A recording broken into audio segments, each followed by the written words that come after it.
Hello and welcome. You are listening to an episode of the Sales Chat Show. To stream or download a host of further free episodes that will power your sales success, please visit saleschatshow.com. We really hope that you enjoy and benefit from this episode.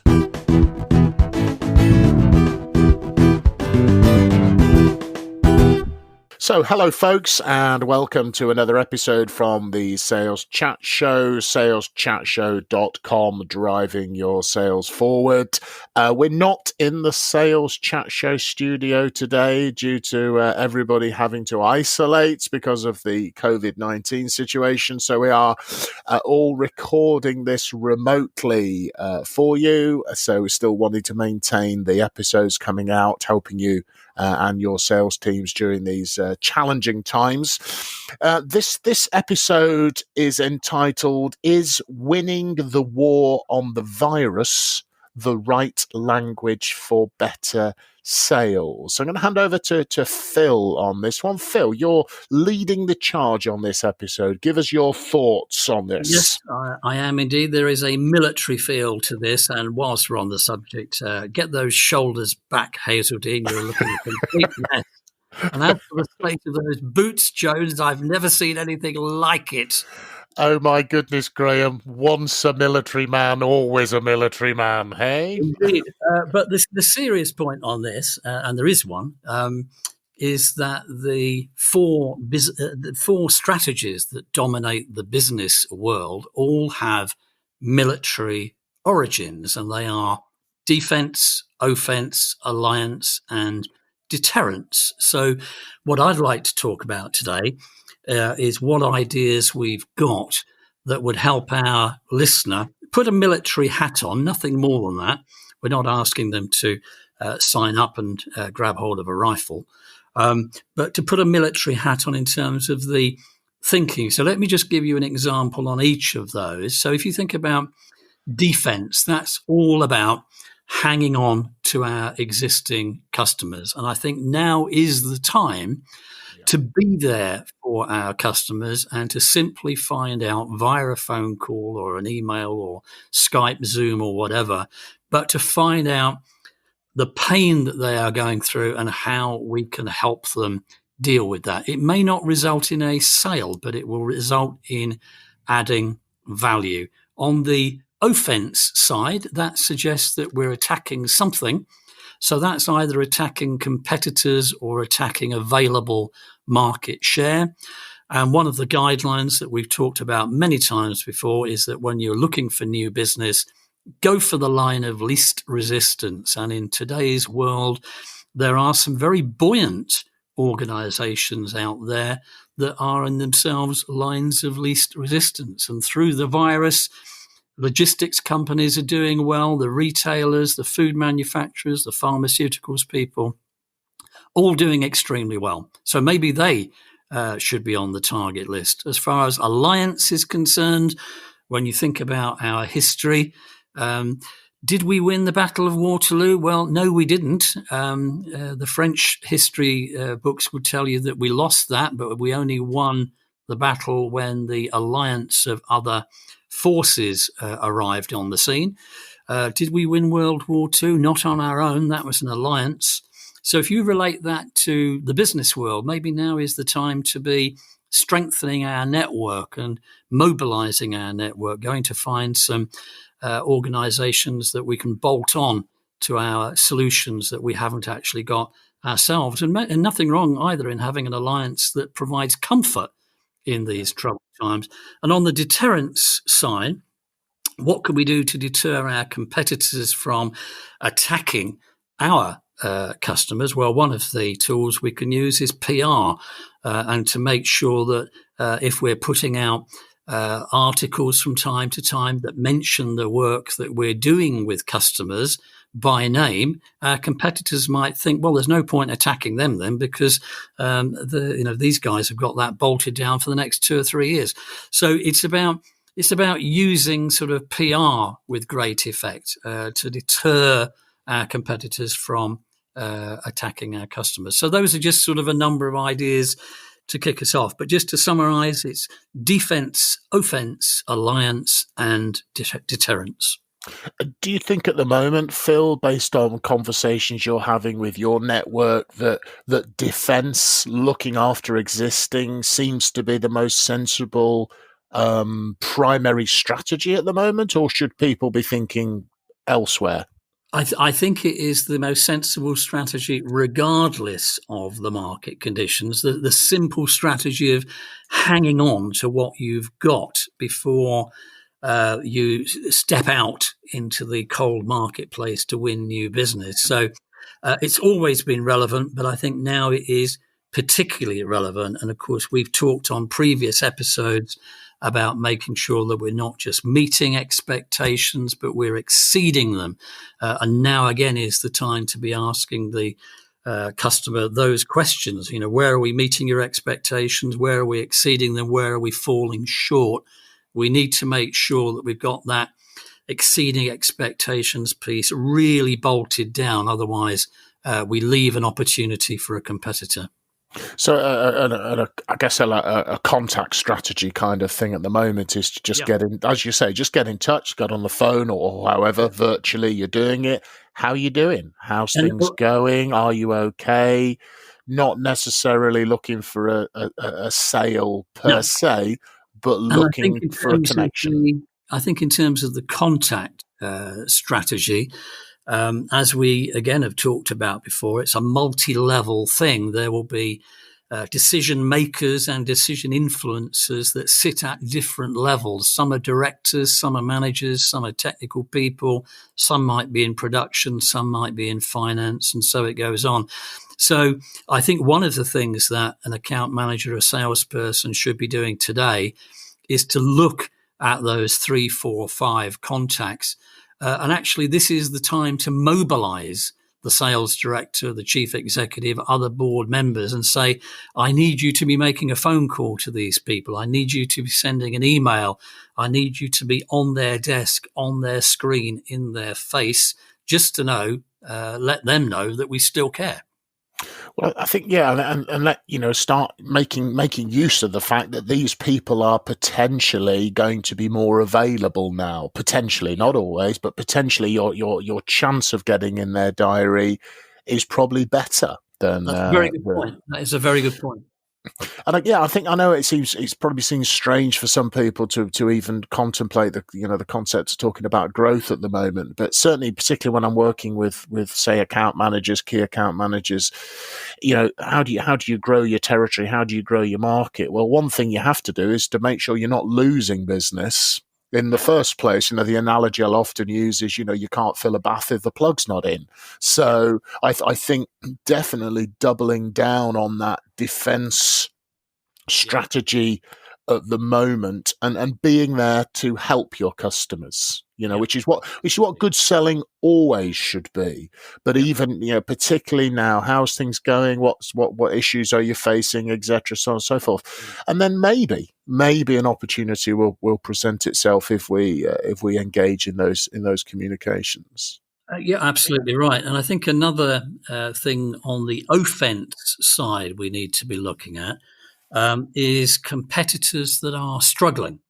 And there will be in every single marketplace competitors that will be struggling. Some will go bust, brackets, sadly, and I mean that genuinely. Yes. But where competitors of ours are struggling, there is an opportunity there to move in quickly and provide a strong and better solution than the one that the struggling competitor about to go bust is able to offer.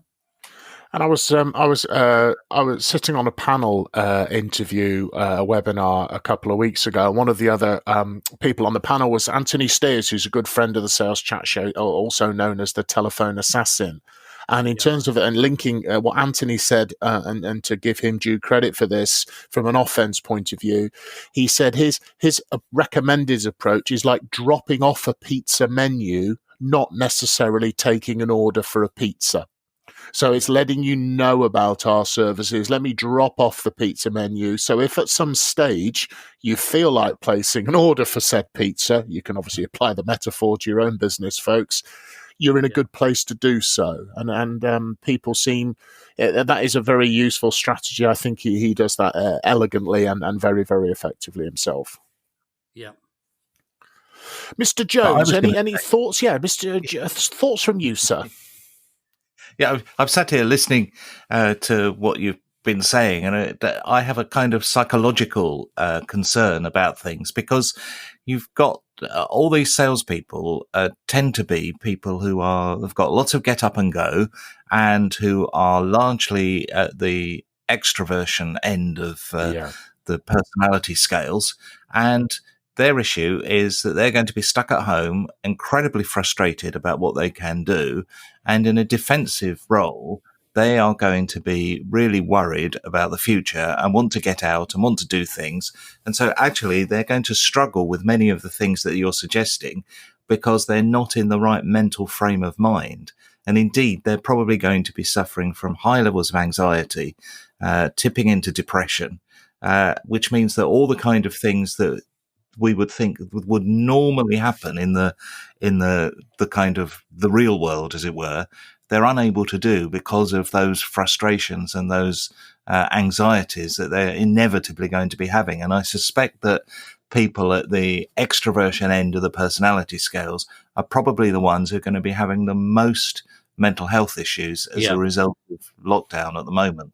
So it's all very well telling salespeople that, we've got to try and make more appointments, that we should be able to get into the diary of people at the moment. Actually, I suspect there will be lots of prevention mechanisms happening for them doing that, because they're mentally not in the right frame of mind. So that's a very, very, very sobering and poignant point. So if I'm a sales manager or a sales leader, or indeed I'm a salesperson myself who's started to feel like that, what would your recommendation be, Graham? If you're a sales director, sales manager who've got your staff at home, I think you need to be checking in with them much, much more. Yeah. So you would normally maybe check in with them sometimes, depending on the environment, maybe once a day, it may be once a week. A sales director may not be checking in with their team until, once a month to look at monthly sales figures or something. I would think this needs to be daily. I would think that, certainly the line manager needs to be speaking to their sales staff every single day at the moment and supporting them, not looking at what their sales are, but looking at their personal circumstances. How's the family? How are things? What are they doing? Having a joke, having a virtual beer at the end of the day, those kind of things, really important in looking after the mental health of your team. Yeah. And I think I personally, I would recommend that you separate out. You still may want to have, forecast, pipeline, those sort of opportunity progression conversations. But I think separating them from the more informal and very important checking in to see how people are, for me, because there is the slight danger that they're left to the end or something like that. Whether the salesperson gets the feeling that actually the reason for the call is to review the pipeline, not really to check up on how I'm feeling. So I think having a combination of still those more formal things in there, because you've got to keep the shop open, keep things running. But yeah, to Graham's point, checking in and just seeing how people are personally. And not making assumptions, I would say as well. I phone, if Phil's in my team and I phone Phil today and speak to Phil and Phil's great, I shouldn't make the assumption Phil's great tomorrow or Wednesday, Thursday, Friday through the week. Situations might change. Cabin fever, might set in at different times for different people. People have good days and bad days, as time goes on. Yeah. Good point. And obviously, individually, the other thing to sales managers and sales directors, understand your limitations. You're not a qualified medical practitioner. So if you do suspect anybody's having a tough time, please make sure they get appropriate. Don't overstep your boundaries. In your desire to help somebody, don't go somewhere you're not qualified to go. Just keep a careful watchful eye. And obviously, if you're the individual person, please make sure you reach out for help. Yeah. Yeah, that's why it's important for sales directors to make sure that everybody's connected with the appropriate people in HR. Yeah. And so that, should a sales manager know that there's an issue maybe with somebody, that they can put them directly in touch with the appropriate people in HR. Yeah. And I think it's interesting. It's been great to have a look at defense, offense, alliance, and deterrent. But as leaders, we have to be sensitive of the language we are using and the metaphors that we use when we're talking to people. And obviously, if you talk about war by its nature has casualties. So, I think we need to be very sensitive to the impact that our language and metaphors could sometimes have on our people. Yeah. And a big rousing, motivational rah-rah speech might go unbelievably badly wrong with the wrong people at the wrong time. So, any other thoughts, gentlemen, on that? So, we're saying sort of defense, check in with our people, but also check in with our customers. Yeah, looking after them, finding out how they are doing. The Anthony Steers dropping off the pizza menu rather than trying to save the order. Looking out for opportunities that do exist with competitors. Yeah. I haven't really spoken as much about alliances. Any thoughts on alliances, using your network, using joint venture partners? That's basically it. It's having the discussion about who could strengthen our approach. What other organizations do we need to be in contact with, not in a contractual sense necessarily, yeah, but suppliers that can be bolted on, or other associates that can be bolted on to create a bigger and better all-round solution. So if we're having those check-in conversations with customers and they talk about some of the problems and challenges they're facing, if we personally can't help, we can always refer to someone else. Or we could consider integrating what someone else offers from a product or service point of view into an offering, and maybe create a new offering for customers. Yeah, absolutely. So fantastic. So any closing thoughts, Mr. Jones? No, my closing thought is that maybe the language that we use is important to reflect on at the moment, but we shouldn't forget that when we go back to normal or new normal or whatever it is, that the language we use is also important. And yeah, I think we often forget that. And this may be as a time as a useful reminder that the language we've got is important. Yeah. Perfect. I've got one final thought. Have you got a twin brother, Simon? I don't believe so. Well, I have a brother. Thank goodness there are not two people as hopeless as you. Now stand up straight, man. I'd just like to confirm that whilst you have been talking, I have now cleaned my shoes. Excellent. There is a perfect example of a well-timed motivational input. I can't tell you how much better I'm feeling, Captain Jessen. Yeah. Well, Mr. Jones goes to top of the class and gets promoted, and you're on extra duties, Simon. Excellent. I'll be peeling potatoes or whatever I'll be given as a cleaning boots. So thank you very much, gentlemen, for that. It's been Graham Jones, Phil Jessen, I'm Simon Hazeldine for the Sales Chat Show. We've got 150 now episodes at the Sales Chat Show, in the Sales Chat Show library, available from wherever you get your podcast or from the saleschatshow.com website. There is a ton of episodes that might be helpful to you and to your teams in the more challenging times that we're facing. So we just want to wish you every success. Please stay safe and look after yourselves, and sales managers, sales directors, look after your teams. Thank you very much. Sales Chat Show signing out.